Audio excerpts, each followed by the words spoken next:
Olá pessoal, essa é a nossa aula 7, tema B. Vamos fazer uma introdução à eletropneumática.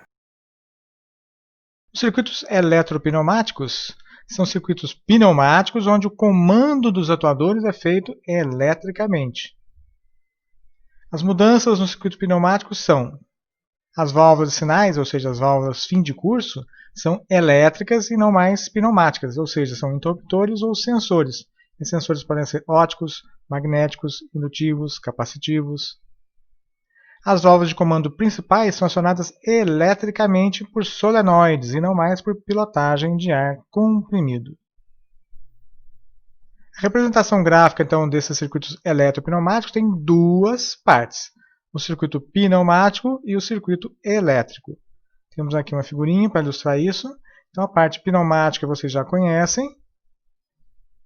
Em vez de a gente colocar aquela denominação de letras e sinais, agora a gente vai usar fim de curso 1, fim de curso 2, fim de curso 3, fim de curso 4. A gente numera sequencialmente da esquerda para a direita. E ao invés de pilotos, temos agora solenoides. Então temos solenoide 1, 2, 3, 4 e assim sucessivamente. Então isso aí é o circuito pneumático. E temos embaixo o circuito elétrico, tem uma alimentação de 24 volts, onde vão aparecer as chaves, fim de curso, botoeiras e solenoides. Então aqui é só um primeiro exemplo para ilustrar, a gente vai ver como é que isso é criado depois. Então circuito pneumático em cima, circuito elétrico embaixo, do lado, em algum lugar. Então, vamos conhecer os componentes eletropneumáticos para montar esses circuitos.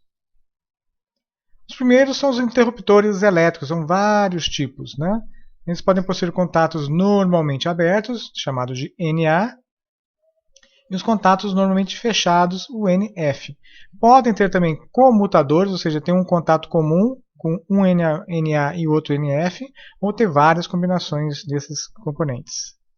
Existem as botoeiras acionadas manualmente, como esses exemplos estão na figura. Então a gente observa aqui que a gente tem uma botoeira com dois contatos, um normalmente aberto e o outro normalmente fechado. Então tem a representação desenhadinha à esquerda e uma foto na direita. Os bornes são os contatos elétricos para os fios.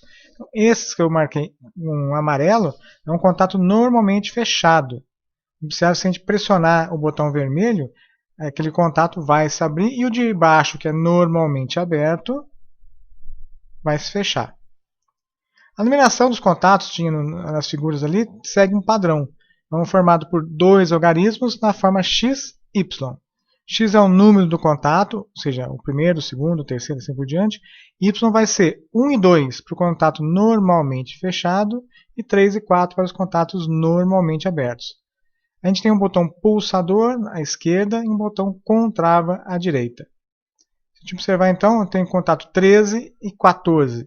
Por que 13 e 14? É o contato número 1, que é o primeiro número. 3 e 4, por quê? Porque é um contato normalmente aberto. Depois tem 23 e 24. São os contatos número 2, também normalmente aberto. 33 e 34, contato número 3, que é normalmente aberto.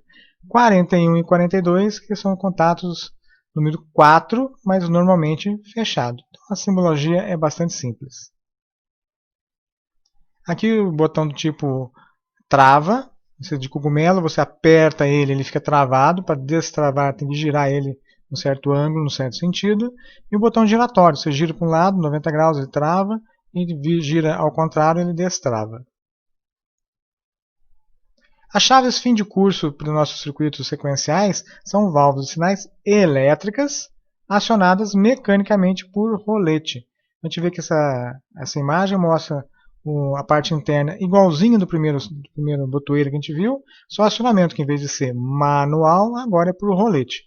Pode ter NA, NF, comutadores, a quantidade, várias chaves de diversos tipos.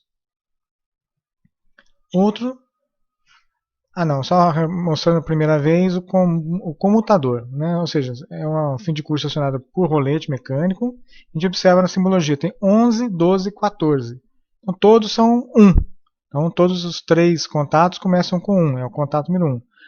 O 12 mostra um contato normalmente fechado e o 14 que é um normalmente aberto. A gente observa realmente na foto que tem o 11 na esquerda, o 12 na direita e 14 no centro, 12, né, e 14 na direita, representando a numeração dos bornes. Rolete de acionamento bidirecional com dois contatos independentes, um normalmente aberto ou totalmente fechado.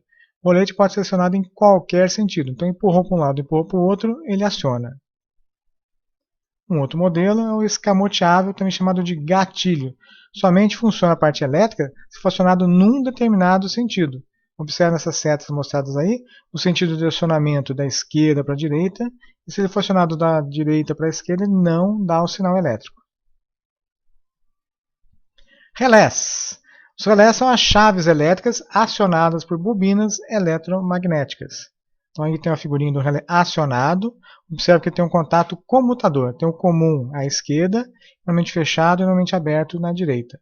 A bobina dele está acionada, tem uma corrente circulando, desenhada em vermelho, e tem esse campo magnético em torno do núcleo. Então o contato normalmente aberto está fechado. A gente observa que entre o comum e o normalmente aberto passa a corrente, porque o relé está acionado. E se ele for desenergizado, vai voltar a fechar com NF. Qual que é a vantagem de usar um relé? Você usa uma baixa corrente para controlar uma corrente mais alta. Você usa, por exemplo, uma tensão de 24 volts que controla o circuito de 127, 220, 380 e assim por diante. A imagem dos relés, ele tem vários contatos, NE, NEA, NF. Aqui um exemplo de dois contatos normalmente abertos e dois contatos normalmente fechados. Dá para ver justamente a imagem em cima. O relé normalmente é mostrado como o símbolo de K. No começo a gente vai usar R para não esquecer, mas depois de certo tempo a gente vai usar essa letra K para representar os relés. Então o contato A1 e A2 é onde energiza a bobina do relé. Se ele for energizado, o QNA fecha, o QNF abre. Um outro exemplo, com 4 comutadores, né, ou seja, comandos reversíveis. Então tem a bobina, e alimenta, e tem lá 11, 12, 14, 21, 22, 24, 31, 32, 34, 41, 42, 44. Dá para ver essa numeração nos bornes à esquerda na foto. Ou seja, fica fácil de identificar quem que é o comum, quem que é o normalmente aberto, quem é o normalmente fechado. Existem os relés temporizadores, os relés de tempo, que possuem um atraso para ligar ou desligar. Então aqui é uma figurinha ilustrando um relé. Observa que tem um potenciômetro onde a gente ajusta o tempo dele. Vamos olhar um pouco mais de frente aqui. Isso, um outro modelo. Esse relé temporizador, onde o símbolo dele tem um xizinho, ele é um relé com atraso, um retardo ou um atraso na ligação. Vamos supor que você regule ele para 10 segundos. Você energiza ele, passam-se 10 segundos, aí sim os contatos mudam de posição. Pode ser o contrário. Aí, em vez de ter um xizinho, é pintado aquela parte do símbolo. É um relé temporizador com um retardo no desligamento. Quando você desenergiza ele, passa um tempo e os contatos se abrem. Tem o cíclico, ele tem as duas partes dentro de um componente só. Ou seja, você tem um potenciômetro que mantém o atraso de ligação e um potenciômetro que mantém o atraso de desligamento. Ou seja, você consegue fazer ciclos com um único componente. Contadores, ele vai registrar a quantidade de pulsos elétricos enviados pelo circuito e quando ele chegar a um valor que você pré-ajustou, ele emite um sinal para parar a contagem. Então aqui é a figurinha ilustrando isso. Então é como se fosse um relé, só que vai contando quantas vezes aconteceu um evento elétrico. No final, quando ele chegar no valor pré-determinado, ele trava. Aí você tem que resetar ele. Vamos ver ele de frente, ficar melhor a visualização. Então, esses números 000, o contador você ajusta o valor programado. E no display vai mostrando o valor atual. Né? Você pode acionar ele manualmente, se for nesse botão escrito T relé, e resetar ele manualmente, mas ele tem um reset elétrico também, que é aquele na simbologia, né, tem o R1 e R2. Então você energiza o R1 e R2, com 24 volts, ele reseta, volta ao estado inicial de contagem. O que mais? Indicadores luminosos. São lâmpadas incandescentes, LEDs, para fazer uma sinalização visual, né, que está acontecendo ou vai ocorrer. Qual que é a vantagem dele? Em ambientes onde o ruído é muito grande, um buzzer, né, uma buzina, talvez não seja interessante. Você consegue um sinal luminoso indicar que algum evento aconteceu. E o contrário, então, indicador sonoro, campainha, sirene, cigarro, buzinas, onde você vai ter uma sinalização acústica. Quando a iluminação não ajuda você, se você de um evento sonoro, é mais fácil de chamar a atenção. Então, uma buzina. Sensores de proximidade. Então, são elementos emissores de sinais elétricos que não dependem de contato físico. Basta que a parte frontal deles se aproxime dos sensores a uma distância que varia de acordo com o tipo de sensor. Quais são esses tipos? Capacitivo, indutivo, óptico, magnético e até ultrassônico. A gente vai ver esses 4 primeiros. Como é que eles funcionam? Em geral, eles têm 3 fios, sendo que 2 deles são para alimentação elétrica e o terceiro é a saída do sinal. Alguns modelos têm 4, mas vamos focar no de 3. Então aqui a imagem de 2 modelos dele, observa que no finalzinho do fio tem 3 lá. O preto, o marrom e o azul. Então vamos conhecê-los. O indutivo. Observe que no símbolo dele tem um símbolozinho de capacitor. Não, perdão, de uma bobina. Então é indutivo. Eles detectam apenas materiais metálicos. E a distância de detecção é muito pequena. Normalmente de 0 a 2 milímetros. Lógico que também depende do material que você vai detectar. Né? Materiais mais ferromagnéticos detectam mais longe e assim por diante. Mas é um sensor um pouquinho chato, que está muito próximo do objeto a ser detectado. Já o sensor capacitivo, tem no símbolozinho tem uma chave normalmente aberta e um símbolozinho de capacitor. Ele registra a presença de qualquer material, pode ser plástico, a sua mão, metal, um tênis, então qualquer objeto que chegou na distância ele aciona. E observe que a detecção varia de 0 a 20 milímetros, ou seja, consegue detectar com uma distância bastante mais segura do que o sensor indutivo. O óptico tem 2 tipos. Tem a barreira fotoelétrica, onde você vai ter um sensor de um lado, que é o receptor nessa imagem, e um emissor de luz. Quando você corta a passagem de luz, ele detecta que alguma coisa entrou na frente. Certo? E o símbolo tem um diodinho do lado da chave, normalmente aberta. O outro modelo é um sensor reflexivo. Então ele tem a fonte de luz e o emissor de luz no mesmo lado. A fonte de luz e o receptor de luz. Né? Então ele depende da reflexão de algum sinal. Está montado no único corpo, né, e a distância vai ser menor quando o objeto a ser detectado não é tão reflexivo assim. Normalmente esse tipo de sensor é usado naquelas torneiras automáticas, você põe a mão embaixo e ela começa a jorrar água. Sensores de proximidade magnéticos detectam apenas a presença de materiais magnéticos, ou seja, ímãs permanentes. Então, normalmente são montados diretamente no corpo do cilindro, aí já é uma vantagem dele, e não vai na ponta do cilindro do atuador, né? Vai no corpo do atuador, porque o êmbolo tem um ímã interno. Então aí um exemplo, como é que ele fica preso no corpo. Tem um sensor magnético de um lado, né? A camisa do atuador é de alumínio, ou seja, não interfere, e no êmbolo tem um ímã permanente. Então você não precisa colocar sensores de contato ou sem contato na ponta do atuador, atrapalhando às vezes o movimento que vai fazer. Normalmente esses sensores magnéticos têm um quê? É um bulbo de vidro e dentro dele tem um gás inerte com 2 chapinhas, que tem uma sobreposição entre elas. Quando o ímã chega próximo, uma chapinha se aproxima da borda do vidro, o outro também, e eles fecham o contato.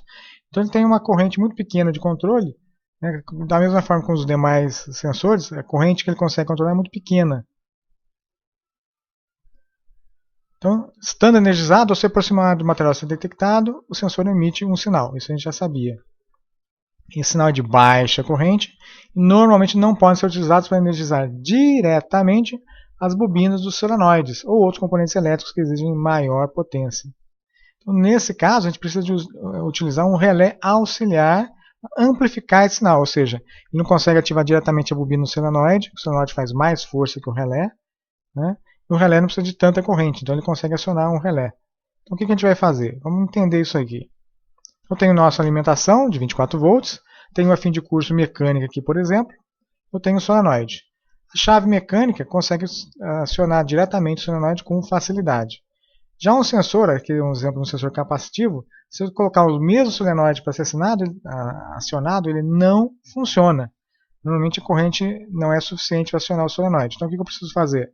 Colocar o meu sensor, acionar um relé, e o contato do relé vai acionar o solenoide. Então essa seria a conexão elétrica de um sensor. Essa funciona. Pressostato é outro tipo de sensor, que é o sensor de pressão. Ele muda o estado quando a pressão ultrapassa o valor ajustado. Aqui algumas fotos ilustrando esse tipo de sensor. Aqui um exemplo. Supondo que esse pressostato foi ajustado com uma pressão de 7 bar. Então, enquanto a pressão for inferior a esse valor, os contatos vão manter a posição original. 11 e 12 fechado, 11 e 14 aberto.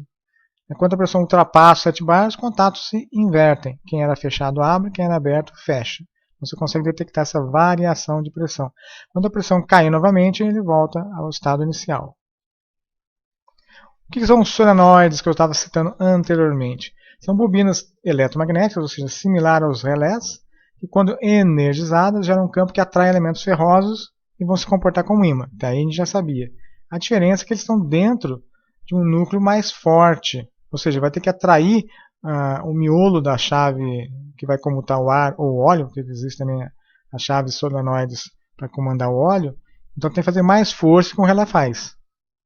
Nessa figurinha que está ilustrada, dá para ver o solenoide está desligado e aquela setinha indicando que uma mola está mantendo para baixo um núcleo que vai fechar a passagem do ar.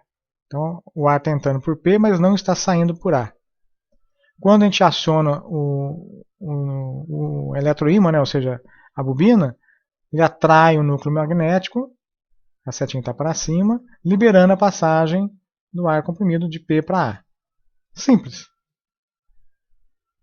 Válvulas acionadas por solenoide, tem essa carinha.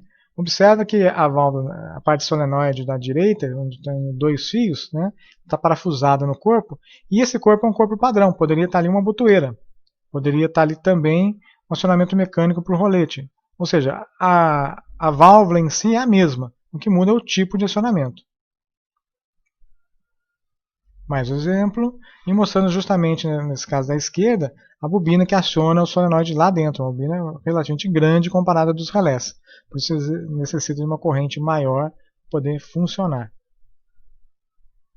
E é isso, pessoal. Foi só uma introdução bastante rápida para a gente entender que componentes existem nos circuitos eletropneumáticos. A parte pneumática a gente já conhece, a gente conheceu agora os componentes eletropneumáticos e daqui para frente a gente vai entender como montar os circuitos. Até mais!